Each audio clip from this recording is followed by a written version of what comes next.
of cancer you use it on and what that looks like.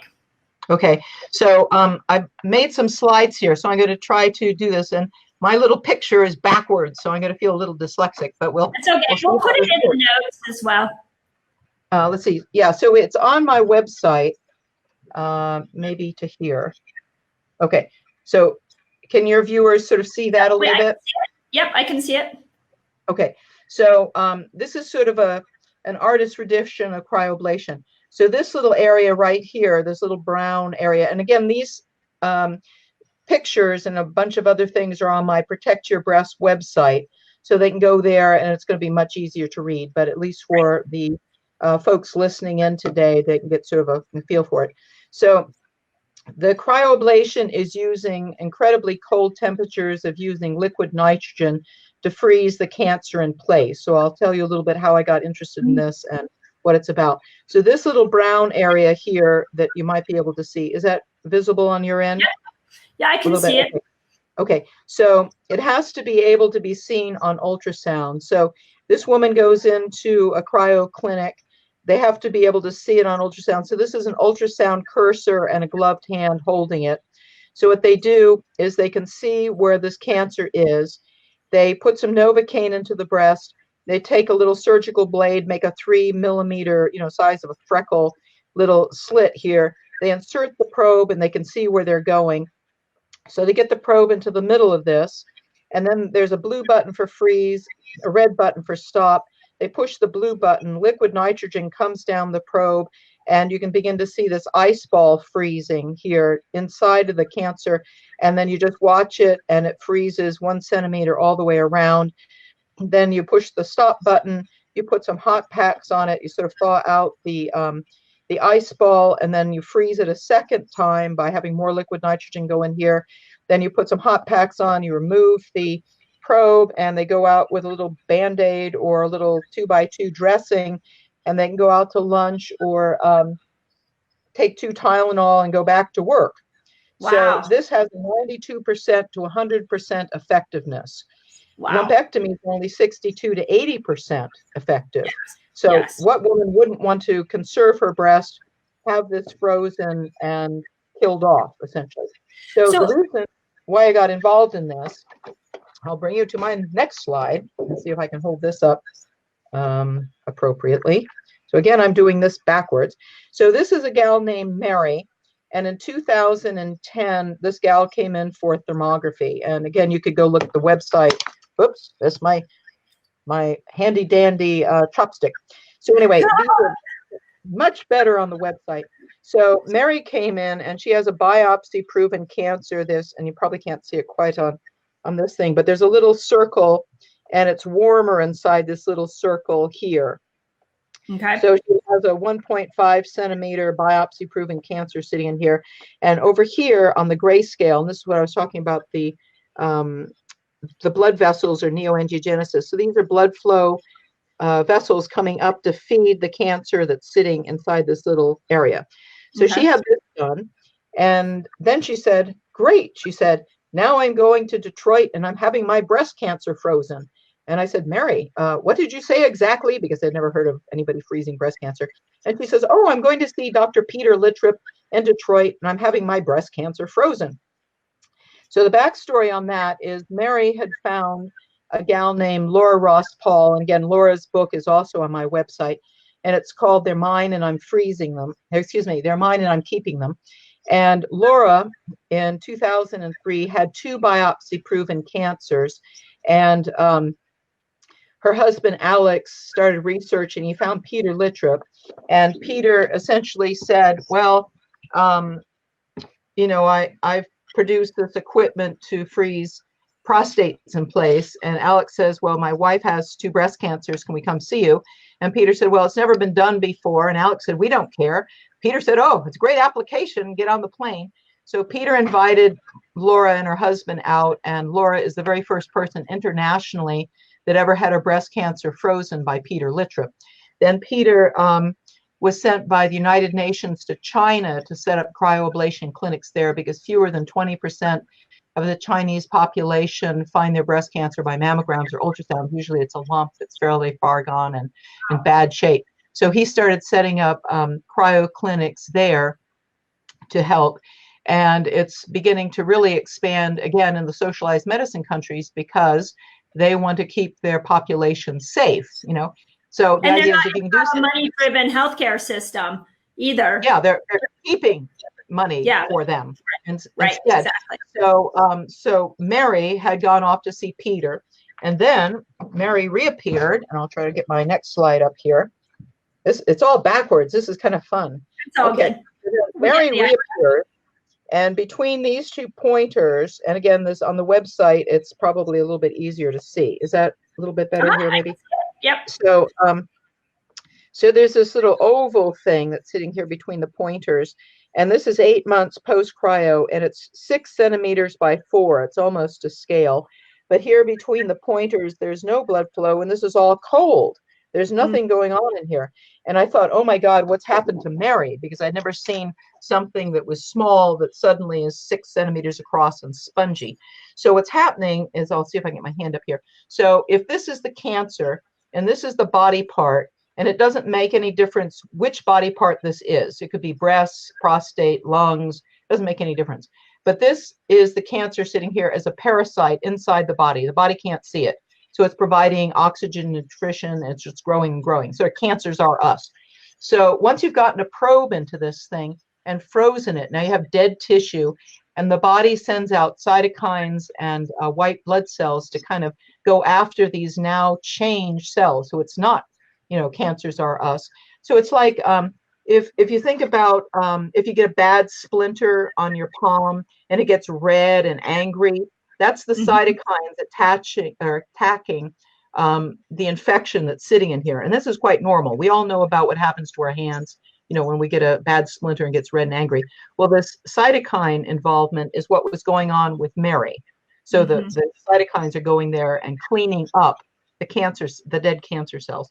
And then Mary reappeared at 2 years. I was going to say, tell us how she's doing today. Yeah, well, this is the beauty of it. So in this circle, which maybe I can get a little bit closer, in this little circle here, all she has is a little bit of cold, inert scar tissue. There is nothing going on. So the thermography, there's a Celsius scale here. So dark blue is cold, light blue is warmer, greens, yellows, and oranges. And there's nothing happening. It's metabolically totally inert. That's awesome. This is the most amazing thing. And then how long has cryoablation been around? Since Laura, well, no, that's not true. Cryoablation, I told a fib. So we've been cryoablating cervixes for 40 years. And they now use it for prostates. I called up OHSU, which is our medical school in Portland. There's 9 interventional radiologists up there. I got a hold of the guy that does renal cancers or kidney cancers, and he happily chatted with me for an hour and a half. So at OHSU, they're using cryo to freeze livers, lungs, pancreases, renal cancers, and they're thinking about using it for ovarian cancer. Amazing. So they have this equipment, and I said, well, how about breasts? And he says, well, we don't have anybody doing that body part. And he said, well, send me some articles. And now I've become an ice cure cryoablation salesperson. Awesome. So I send him more articles so that I can get this equipment to other places. Yeah. Somebody just asked about lung. One of our resetters asked about lung. So they are doing this with other cancers. It sounds like they just delayed it with breast cancer. That's crazy. Yes, I think it's because of the money. I just was going to say, like, I sound like a paranoid freak when we say this, but I've been watching breast cancer since I've been on this journey with my patient Lanny, who passed. I just been watching how it's progressed, and we've gone from this place of tamoxifen is going to save the day to no, actually, and the chemo and drugs will shorten your life, and that you want to come over here and start to look at, we're at a really interesting crux of time where we're about to switch over to the naturals being the way, because we're not making any headway, and people are dying with the overdiagnosis and the over medication and the over surgery. So, and one of the things just for our viewers to understand is when you do a lumpectomy, you don't get all the cancer cells out. Like No. it's a lump with like tentacles. So when they go in and they pull out a lump, they have not removed all the cancer. What I hear in the cryoablation is like, okay, you're going to freeze it all out. You're going after all of those cells. And wow. Yeah. So the thing is, it's the body, this is why it's so clever. The body is going to do those cells in. It's this immune effect. Yeah. So like in this quick picture here. So intelligent. Yeah. So this is an MRI, what we call the MRI halo. So this is an active cancer that's orange. The uptake for the contrast is this active cancer. This is the halo after the cryoablation, and there's no active cancer there. So in the early days, what they did is they froze them, and then they cut out the area and to just prove that it was working. And then the pathologist said, hey guys, there's nothing happening here. Why are we cutting this out to prove something that we already know is dead? Mm-hmm. But what happens with this is because you now have these dead cells and the body can identify it as not us. It can send it out to look for these breast cancer cells in lymph nodes, satellite lesions, any of these little areas that are out and about. And that's why it's so clever. So after I saw Mary back in 2010, I hunted down Laura Ross Paul, her husband, Alex, and Dr. Peter Littrip, who's he's absolutely brilliant, but he's also very humble. So a great guy to go, hang out with.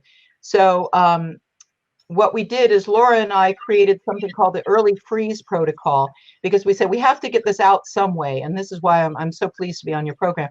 But so what we did is create this early freeze protocol. And it was based on my idea that if I went to see my OBGYN for a pap smear and he says, gee, Ingrid, there's some suspicious findings, on your pap smear. My suggestion is come on back next Tuesday. We'll freeze your cervix.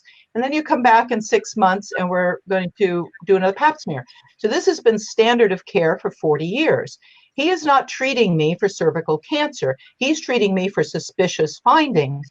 So what we said was, if a woman goes off for a mammogram or ultrasound and she has a BI-RADS3 suspicious, structural study, and they say, gee, madam, it's suspicious, come on back in 6 months. They never say what you can do in those 6 months to try to figure out. No, we'll watch it.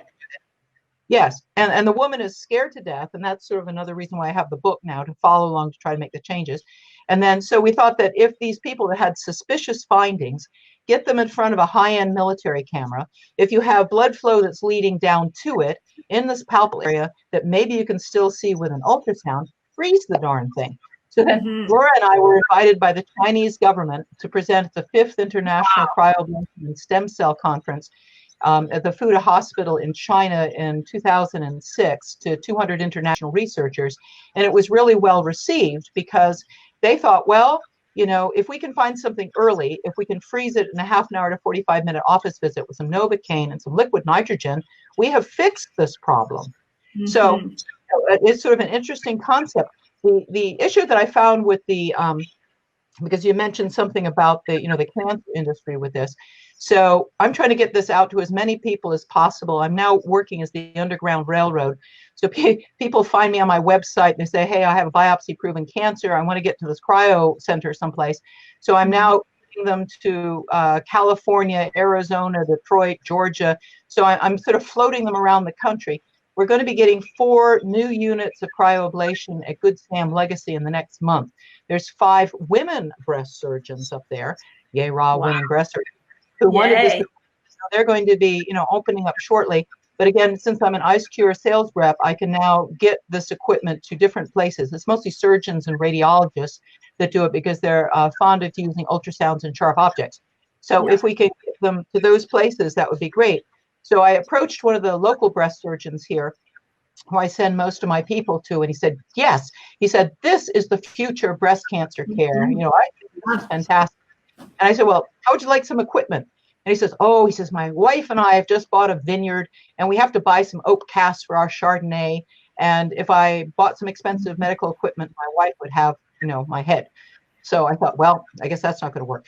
So I came back a little later and I said, I can get you free equipment, just loaner equipment. You can just borrow this stuff. All you have to do is 10 lumps a month.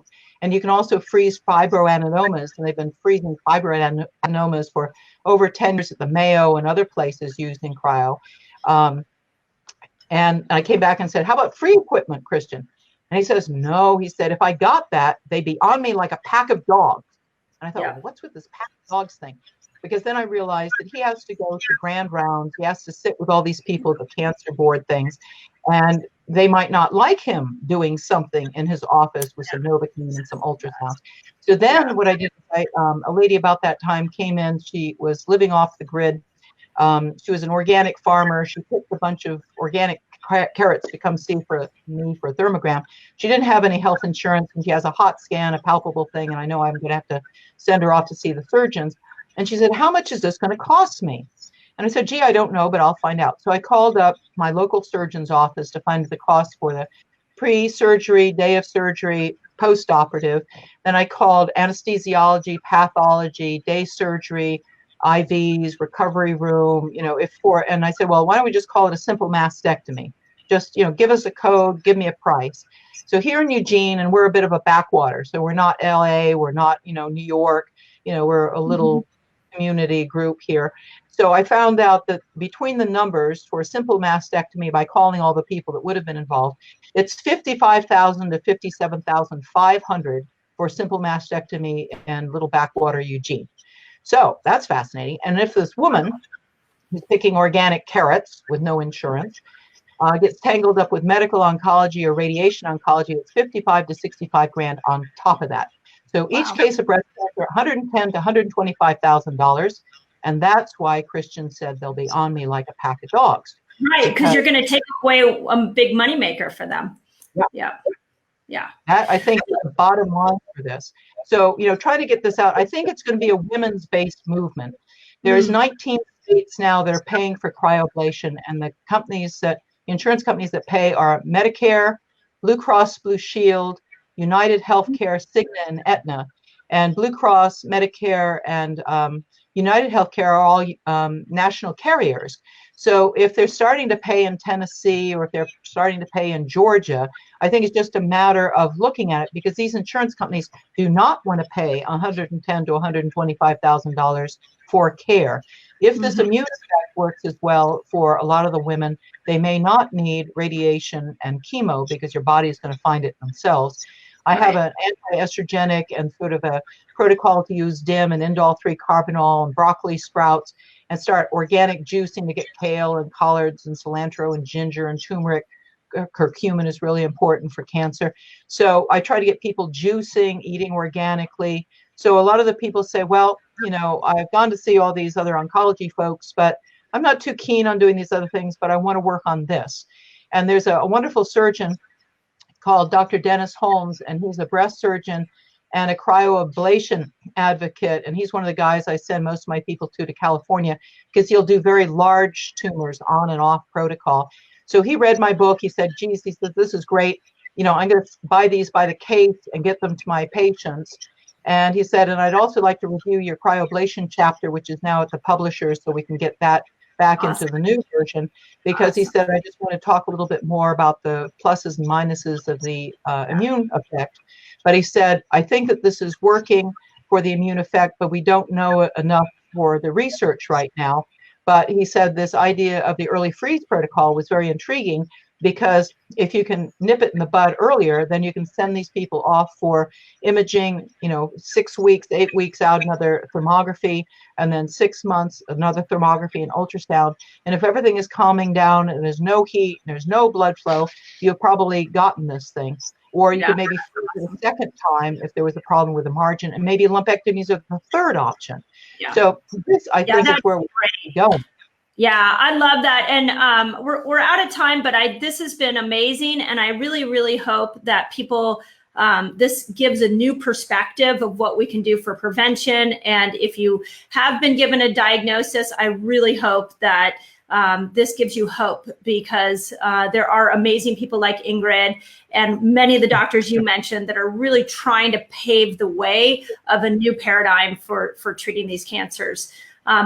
Give me an idea of where people can find you And we've had a lot of questions as you've been talking about, like, well, where do people find these clinics that do cryoablation? Let's start off with you. Like, if you're listening and, Sure. and you want to come get a thermography with you, if you're curious about the cryoablation that you're doing, how does somebody get a hold of you?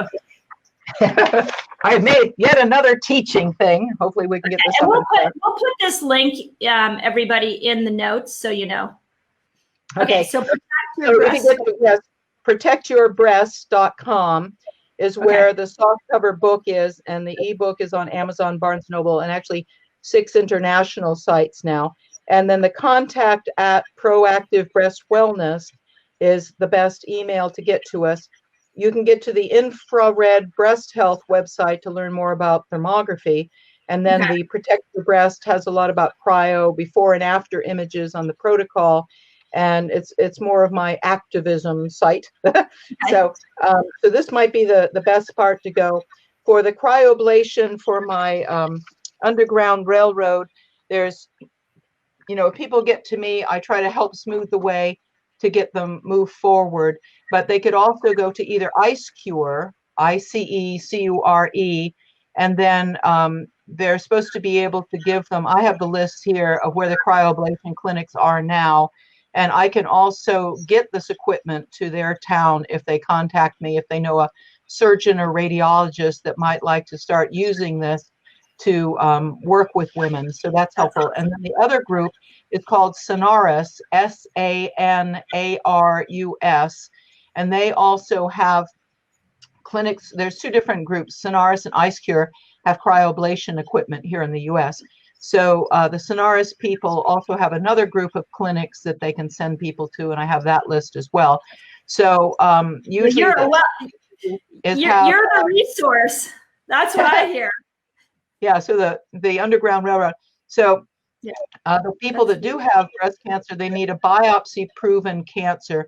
They need to be able to see it on ultrasound, and then they need to be able to get these images for the structural studies and the reports on CDs, and then send the CDs to these clinics so that they can review them beforehand, so they don't travel all across the country and say, no, it's too big, it's too this, it's too that. But some of the people are working with lumps less than 1.5 centimeters on protocol, but several of them are doing off protocol. 4 centimeter mass on one of my there you are. which is very large. Okay, great, good. I lost you there for a moment, but thank you. Again, you have been an amazing resource, and I'm so excited to introduce you to my community. Like I mentioned, this is not just my resetter group, but this will go on my YouTube channel, where some of the videos I do over there that have been the most popular have been around cancer. And so I think you just opened up the conversation in a much bigger way. And if you all have questions, please leave them in the comments, reach out to Ingrid, get her book. I can't wait to dive into it and understand the nuances of it more. But this is a serious topic that needs a different approach than we've been doing. So thank you, Ingrid, so much for taking your time and jumping through all the technological hurdles so that we can get this information out. So thank you. Yeah, thank you, Dr. Mindy, for having me. I've been very grateful. Thank you. Yeah, my pleasure. Hey, Dr. Mindy here, and if you enjoyed this video, please share it out to the world. I'm trying to get really cutting-edge health information into people's hands. And if you want to see more videos like this, just subscribe to my channel and you'll get updates as to when I go live and new videos that I put out there. Every Thursday, by the way, I do a live video from here and answer your questions. So if there are questions you want me to answer, join me then and I'll make sure that I address them. Thanks. Have an awesome day.